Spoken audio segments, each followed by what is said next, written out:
السلام عليكم حبايبي، شلونكم؟ ان شاء الله تكونوا بخير. اليوم رجعت وياكم بفيديو جديد. راح اسوي كعك ابو السمسم. طبعا بما انه انا بتركيا، فما احنا هنا بتركيا ما عندنا كعك ابو السمسم. يعني صح عندهم انواع المعجنات، بس اغلب المحلات شفتها انه ما عندهم هذا الكعك. وحتى انتم عندكم بالعراق، يعني حتى لو هذا، بما انه هسه احنا حاليا بظروف المرض والوباء، فاحسن شيء انتي سويه بالبيتك، ومواده كلش سهله وبسيطه وما مكلفه. هسه تشوفين الطريقه. بالنسبه للمواد، انا هنا مخليه 3 كوابه طحين. طحين صفر متعدد الاستعمالات. اكو طحين للمعجنات، واكو عندنا احنا هنا طحين للمخبوزات، يعني خبز صمون. فهذا طحين مال معجنات انا هنا جايبته. هاي 3 كوابه. احتاج هنا 3 ظرف بيكنج باودر، 3 وظرف واحد للنكهة فانيلا، صاروا 4. احتاج هنا شكر، انا قايسته بقد الكوب. الكوب اللي استعمله بالغراض هو نفس الكوب، يعني انا من خلية الطحين نفس هذا هنا كوب شكر. والشكر عادي، لا مطحون ولا يعني لا باودر، شكر عادي، لا طاحنته ولا شيء. هذه هنا دهن انتو عندكم دهن جنة تقريبا 3/4 الكوب، لان اني هذا شوية اصغر من ذاك الكوب، فتقريبا 3/4. واحتاج هنا خاشوقة وحدة من الهيل المطحون، خاشوقة شاي مو اكثر. هسه بالبداية راح انخل البيكنج باودر والفانيلا، اخاب بيها فصوص باقية، لانه بات من يبقى عندي فترة طويلة شوية يفصص. فانخله، انخلهم، احضر الطحين يعني بالبداية حتى ما تصير عندي صوص باقية. طبعا هذه الطريقة هي اسهل طريقة، بدل ما تحتاجين امونيا، لانه احنا اللي نعرفه كعك بالسمسم الا امونيا. هذه حتى تخلصين من دوخة الامونيا تتخلى بمقادير. يعني اذا خليتي شوية كمية زايدة عن المقدار، تشوفين الكعك نفسه راح تضربي حتى الامونيا بالخشم، تصير كلش قوية. يعني حتى لو خليتي بطرف الخاشوقة مال الشاي، فحتى تخلصين من دوخة الامونيا والكمية مالتها. هذه راح اسوي لكم اياها بطريقة سهلة بدون امونيا، بدون ما تحتاجين لا امونيا ولا دوخة الامونيا. وقسم يقولون ما متوفرة احنا امونيا يمنا، يعني بعض العطارين هم ما عندهم. هسه هذه نخلط البيكنج باودر ويا الفانيلا، راح اخلي رشه بسيطه من الملح كلش قليل، هذه حتى الطحين مالتي ينفش. اخلط المواد، اخلط الطحين، طريقته كلش سهله. ومثل ما قلت لك حتى احسن ما تشتريه من برا وما تعرفين المكان او المعمل نظيف او لا. هذه على ايدك ونظيف، وتعرفين انتي موادك، ودا تشوفون المواد كلها متوفرة بالبيت. راح اخلي القد خشوقة واحدة مال الشاي. هاي للنكهة. اذا ما عندك هيل مو مشكلة، اذا ما عندك فانيلا، يعني لو هيل لو فانيلا، انت شنو اللي يعجبك، شنو اللي متوفر جوا ايدك. هسه هذه خلطتها حضرتها، حشيلها خليها على صفحة، لين احتاج مي حتى افهمكم ايش قد طريقة المي، يعني كمية المي اللي راح احطها. اجي هنا اضيف الشكر هاي على صفحة، واضيف الدهن. بالعراق متوفر دهن جنة، اعتقد دهن جنة متوفر، او دهن حر اذا عندك. هسه هذه شنو اللي احتاجه؟ احتاج نص الكوب مي دافي، نص الكوب.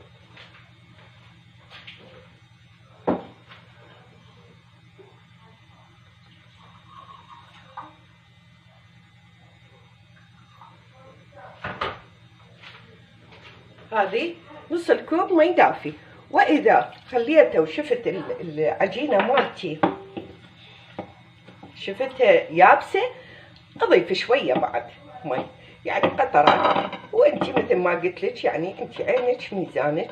هسه راح احاول ادوب الشكر بالزيت وبالمي اللي خليته، واضيفه على الطحين. واذا شفت العجينه مالتي مال الطحين يابسه، اضيف لها شويه بعد مي. واذا شفتها لينه صارت كلش، اضيف ذرات من الطحين. هسه راح اذوب الشكر وارجع لكم مرة اخرى. هسه الشكر عندي ذاب بالزيت وبالمي، ارجع اضيفه على الطحين. طبعا ايش قد ما راح تشوفين الطريقه سهله وبسيطه، انا متاكده يوميا راح تسويها لعائلتك. الدهن متوفر عندنا بالبيت، الهيل متوفر، البيكنج باودر كله متوفر بالبيت، يعني مو فد شي صعب. هنزله كله اخلطه، اقلبه من فوق لجوا. وبالنسبه للكعك ابو السمسم طبعا ما يحتاج عجين بالايد. العجين بالايد ما يصير، لان هو ينحسب من البسكت، فما يحتاج عجن بالايد، بس تقليب وبعدين تلمينه لم. هسه اني احاول ادخل الزيت بالعجينه، اقلبه من فوق لجوا حتى شكل الطحين خليه يتلابس، وبعدين المه لم. تشوفون هسه مضبوطه عندي المقادير مضبوطه، يعني لا صارت لينه ولا صارت يابسه.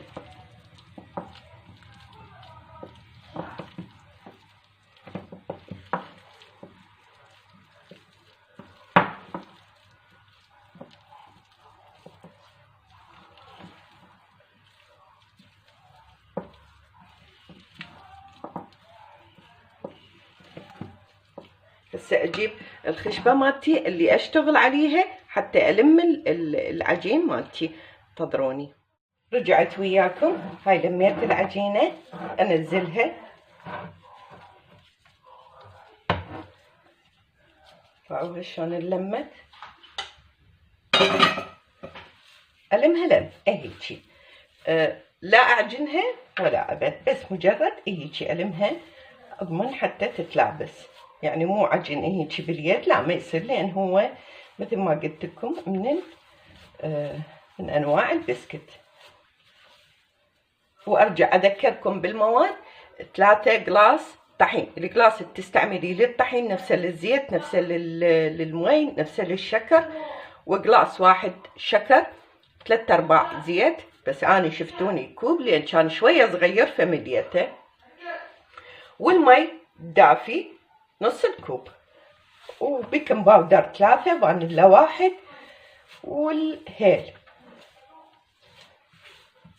فانيلا ما عندك خلي بس هيل. شوفوا العجينه شلون لمت،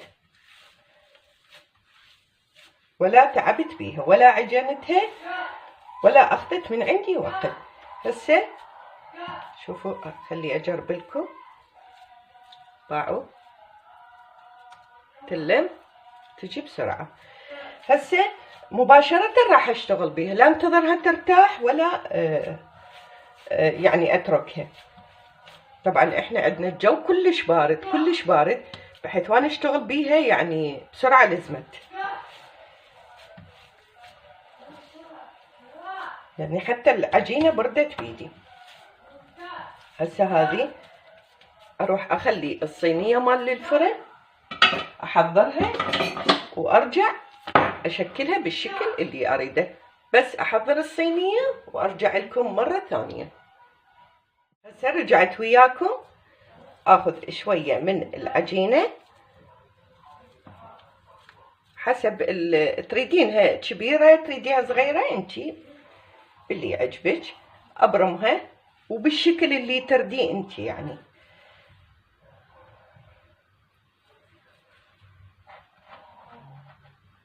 هذا الشكل شلون اللي ترديه. واخليها بالسمسم. انا حخليها من الجهتين وارجع اخليها بالصينية.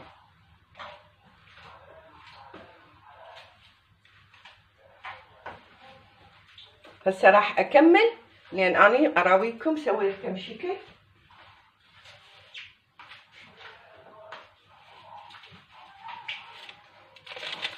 سويت كم شكل حكملهم وارجع ادخلها بالفرن. بالنسبة للفرن درجة حرارة الفرن تفتحيه بس من جوا على درجة 180. تحميه شوية بالبداية وتدخليها بس من جوا. هي راح تستوي من فوق ومن جوا. واذا شفتي الفوق بعده شغليه شوية من فوق. راح اكمل هاي الكمية كلها واشويهم بالفرن واراويكم النتيجة النهائية. انتظروني. هذه كملت اول صينية وبقى بعد من العجين ارجع اكمله. هسه هاي مثل ما قلت لكم حدخلها للفرن من جوا بس فاتحته على درجة حرارة 180.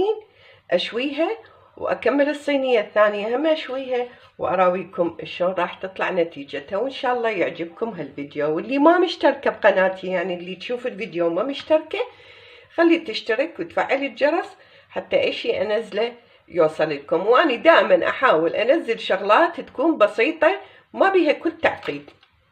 ان شاء الله يعجبكم. انتظروني بعد الشوي. هسه رجعت وياكم بعد ما شويته. طبعا فتحته من جوا بعدين رجعت فتحته من فوق. هذه كانت النتيجة النهائية. وبس ملاحظة صغيرة انتي من تطلعي من الفرن انتظريه الى ان يبرد. يعني كل ما يبرد اكثر كل ما القرمشة مالته تطلع. هسه افتح لكم وحدة اسمعوا الصوت. قرمشة وطعمها كلش حلو تشوفون. افتح لكم بعد وحدة تسمعون الصوت مالتها. وطريقتها ناجحة وتستغنين عن الأمونيا ولا دوخة الأمونيا. وطريقتها بسيطة ولا تحتاج لا بيض لا حليب. اكو يسووها بالبيض اكو يسووها بالحليب. لا هذه بس الدهن والطحين والبيكنج باودر. طعمها كلش طيب وتنفع للصبح يعني بالريوق العصرية ويا الشاي. وان شاء الله عجبتكم هذه الطريقة. واللي تشوف الفيديو ارجع اقول مرتلوخ وما مشتركة بقناتي خلي تشترك وتفعل الجرس حتى اي شيء انزله يوصل لكم. هذه شويتها كلها وكملتها. وان شاء الله عجبتكم هذه الطريقة.